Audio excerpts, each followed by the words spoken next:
안녕하세요. 반갑습니다. 리맘다육입니다. 제 채널에 오신 것을 환영합니다. 오늘은 요즘 이제 장마철이고 비가 많이 내리고 습기가 많은 그런 철이죠.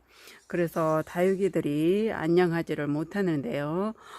저 역시나 마찬가지로 이렇게 통풍이 잘 되지만 다육이들이 무름병으로 가기도 하고 또 이런 곰팡이균이 오기도 하고 그렇습니다.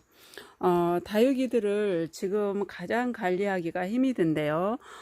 차라리 날씨가 뜨겁고 건조하다면 오히려 더 다육이들을 키우기가 더 낫죠.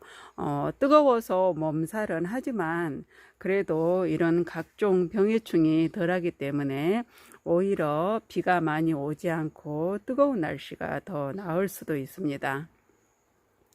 이렇게 곰팡이균이 또 이렇게 시작이 됐는데요. 다육이를 키우다 보면 정말 이런 곰팡이균도 생기고 또 무름병으로 가기도 하고 다양한 병해충이 많이 오기도 합니다. 아무리 관리를 잘 해도 한순간에 다육이들이 이런 병해충이 오기 마련이죠.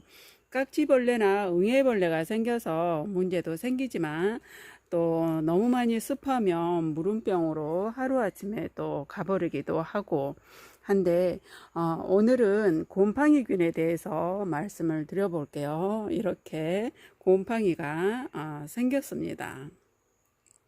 곰팡이는 잿빛 곰팡이도 있고요.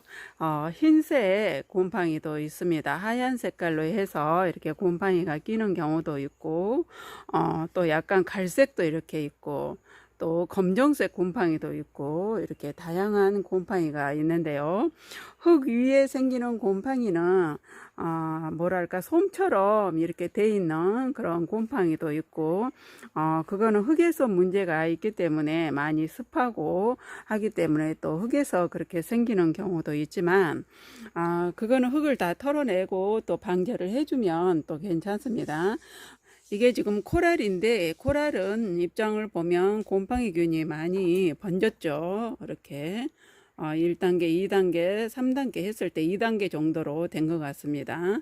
이렇게 입장이 보시면 이렇게 왔어요. 이렇게 곰팡이가 오는 이유는 또 날씨가 많이 습하고 장마철에 많이 오게 되는데요. 이렇게 습할 때는 환기가 잘 돼야 되는데 장마 때는 계속 비가 내렸다가 그쳤다가 반복하기 때문에 습할 수밖에 없습니다. 그래서 이럴 때는 방제를 해줘야 되는데 저는 그래서 곰팡이균에 쓸 수 있는 방제약을 어제 사왔어요. 이렇게 농약사에 가서 사왔는데 흔히 농촌에서 쓰는 농사용으로 또 많이 쓰이기도 한데 특별히 다육이한테 쓰는 그런 약은 또 잘 없어요, 이 시골에는. 근데 여기 보면 잿빛 곰팡이라고 잿빛 곰팡이 이렇게 써놨는데요. 일단은 곰팡이에 쓰는 살균제 약입니다. 가루약도 있는데 저는 그냥 액으로 된 그런 종류를 가져왔습니다. 이렇게 구매를 해와서 어제 약을 해줬는데 어제보다는 조금 더 많이 색이 많이 연해졌어요. 색상은 이렇게 연해졌는데 방제를 또 한 번 2, 3일 후에 또 해줘야 됩니다. 한 3번 정도 그렇게 해주는 게 좋고 곰팡이균이 오지 않게 하려면은 먼저 장마가 시작되기 전에 약을 미리 살균제를 해줘서 다육이들이 조금 더 건강하게 클 수 있는 그런 상태를 만들어 줘야 되는데 못하고 그냥 넘어갔기 때문에 이런 또 곰팡이균이 생기기도 합니다. 그래서 이 곰팡이균은 치료만 잘하면 또 치료가 되기 때문에 그렇게 큰 걱정은 안 해도 될 것 같아요. 그래서 지금 제가 구매해온 이 살균제는 살균제라고 지금 써있죠. 농약이라고 써있지만 살균제입니다. 그래서 이거를 이렇게 희석을 해서 쓰는데 물 1리터에 1cc 정도를 타서 쓰면 됩니다. 이렇게 뽀얗게 이렇게 되거든요. 이런 주사기를 쉽게 구매할 수 있죠. 다이소가도 있고 약국에도 있고. 네, 이 주사기가 가장 좋더라고요. 이렇게 3cc까지 할 수 있습니다. 그래서 1리터에 1cc 정도를 희석을 해서 뿌려주면 됩니다. 여기 이렇게 곰팡이 균이 없는데도 전체적으로 같이 이렇게 뿌려주시고요. 방제를 하실 때는 반드시 이렇게 장갑과 마스크는 쓰고 해주시는 게 좋습니다. 이렇게 해서 전체적으로 흘러내릴 정도로 해서 흙 속에까지 다 들어가게끔 해서 충분히 해주시는 게 좋습니다. 이렇게. 저는 어제 또 다 한번 해줬어요. 그래서 한 2, 3일 있다가 한번 더 해주려고 합니다. 그래서 이렇게 전체적으로 충분히 뿌려줘야 됩니다. 이렇게 곰팡이 균이 하나 보이면은 따로 격리를 반드시 시켜야 되고요. 그리고 나머지 다육이들도 전체적으로 방제를 해주시는 게 좋습니다. 이 곰팡이 균은 약한 초기 정도, 요 정도 잎전처럼 이제 시작이 됐다면 햇빛 잘 들고 통풍이 잘 되는 곳에 두면 자연적으로 사라지는 경우도 있어요. 하지만 저는 그냥 약을 해줬고요. 이렇게 장마가 계속되면은 곰팡이 균이 많이 생기기 때문에 잘 살펴봐야 됩니다. 이렇게 중증까지 온 곰팡이 균은 약을 이렇게 방제를 2, 3일에 한 번씩 해주고 하면은 자연적으로 서서히 약해집니다. 표면이 곰팡이가 있던 자리가 서서히 야물면서 약하게 이렇게 되고 한 1년쯤 지나면 본 얼굴로 돌아올 수도 있습니다.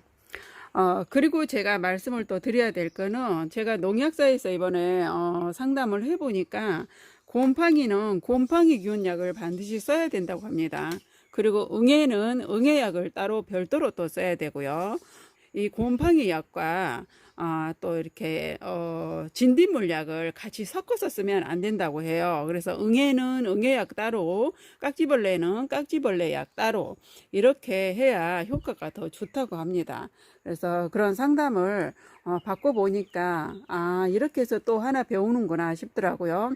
저는 그냥 같이 해서 많이 썼거든요. 그런데 이렇게 따로따로 해 주셔야 된다고 해요. 이렇게 방제를 해 주셔야 되고요. 이게 다육이는 병해충이 오기 전에 미리미리 방제를 하면 이런 곰팡이균이나 응애나 깍지벌레나 이런 진딧물 같은 병해충이 오기 전에 해주시면 효과가 훨씬 더 좋습니다. 그리고 가장 중요한 거는 환풍이 잘 돼야만이 병해충이 오지 않고 건강하게 잘 커주기 때문에 환풍을 잘 시켜줘야 됩니다. 그리고 또 하나 말씀드릴 게 있는데요. 다육이들이 비를 맞고 나잖아요. 그러면은 물을 줄 때도 마찬가지고 에어브러쉬로 반드시 로제트 부분에 물 고인 곳은 다 털어줘야 됩니다. 이렇게 하지 않으면 무름병으로도 가기 쉽고요. 뿌리는 괜찮은데 로제트 부분이 까맣게 무름으로 온 경우도 있어요. 그럴 때는 그 안쪽에 로제트 안쪽 부분에 물이 고여 있다가 무름으로 오기가 쉽기 때문에 특히 깍지벌레도 마찬가지고 이렇게 고여 있을 때 곰팡이 균도 마찬가지예요.